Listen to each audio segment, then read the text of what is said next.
Good evening. Joshua Berry in Broad Acres Drive. First off, I read a couple of days ago that Gloucester Township was selected as one of the best towns in South Jersey. So I want to lead off by saying good job not only to our government, to the people, but to many of the volunteers of many of our organizations that help our children and have a very good environment for our town. It's a big accomplishment. Everybody should be proud. 2 weeks ago, I spoke about the email problem. I had gotten some very interesting feedback. There were some people that thought it odd that I would be close with the mayor, and some people who couldn't understand it. Just to clear the record, my job here is to enact good government. I don't care about party. I don't care about who your donors are, who your friends are. It's about getting what's done. So just to clear that record, it's about governing. I don't vilify. I don't think people are evil. We just have to get the job done.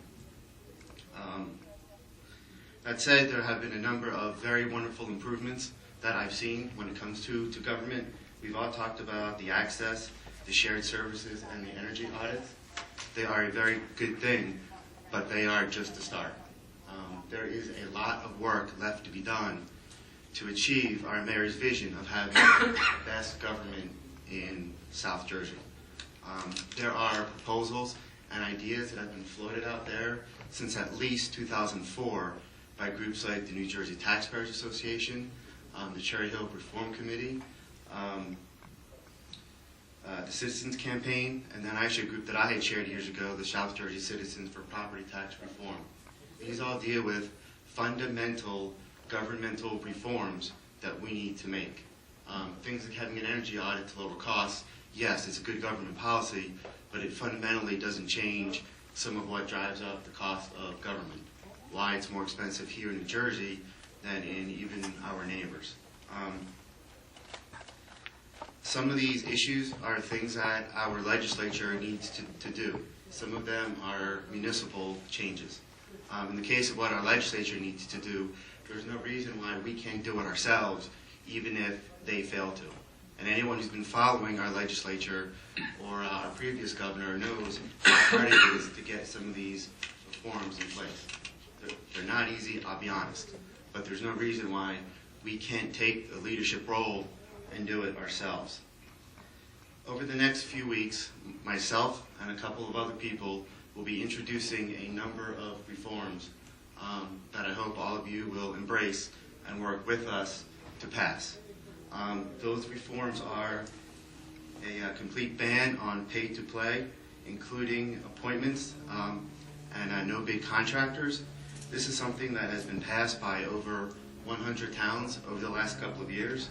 Insurance reform, purchasing reform, us stopping unfunded mandates, that being that if the state or feds tell us, here's a bucket of money, but there's strings attached, we either tell them A, no thanks, or B, if you tell me we have to do something, but you're not giving me the money to do it, don't do it. Part-time and nepotism reform, so we don't have employees of our town who think it's okay to lock their coworkers in cages because mommy happens to work on a board or hold a high position. Putting our full budgets online, including the receipts and invoices from vendors. Getting control of the GT MUA, and including your ability, Mr. President, to veto their meeting minutes. Getting even better transparency than the good changes our mayor has started, including expanding the online streaming to the workshop meetings and all of the boards. And finally, getting the email issue solved. Last time I spoke, you said that you would be meeting about that, and I haven't heard any kind of update. So as a pragmatist, again, I know this is very hard to do. Sometimes it means you have to say no to your friends, and sometimes you have to work with your so-called enemies. But I challenge all of you to get these reforms passed by October 1st of this year. To the two of you who are not running for re-election, make this your legacy to the people of Gloucester Township. For the two of you who are running for re-election, make this your statement that you deserve not only my vote, but everyone else's vote and to return to office. Because I'm sure that there are 4 Republicans out there who will sign up to these and hear that there's an independent ticket forming who are chomping at the bit to go after both parties. Again, we want to be thought leaders. So even though some of these reforms have been around for a while and are being enacted, that doesn't mean that we need to stop at what's on the paper. On the pay-to-play reform, we can always make that better. We can make it stronger. So again, have the courage to do it. And Mr. Mayor is always big about the financial justification. A couple of weeks ago, State Senate President Sweeney had tried to close off the state health care benefits program to new towns. Right? Everyone had said, oh, well, this is tipping his hat kind of strong, which is owned by a party boss.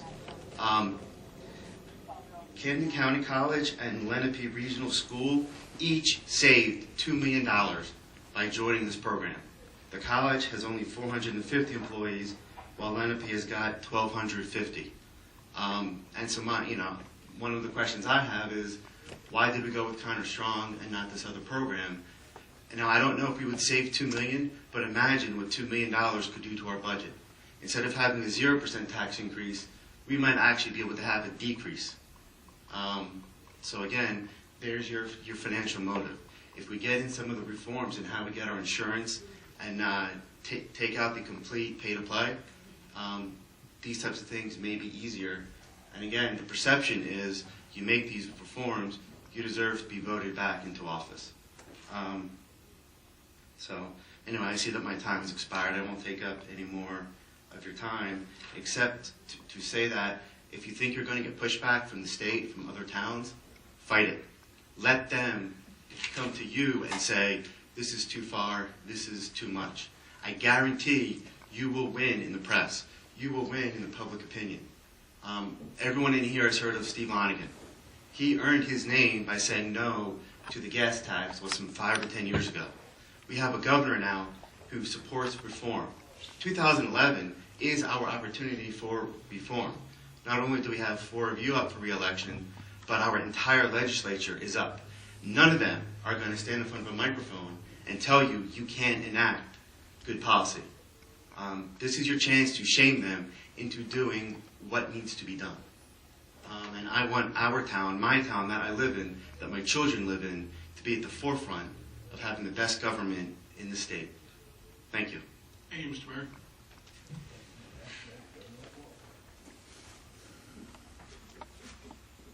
Josh, actually, I'd like to respond one time. Josh, I mean, last meeting you did a great job. And I liked listening to much of what you said today.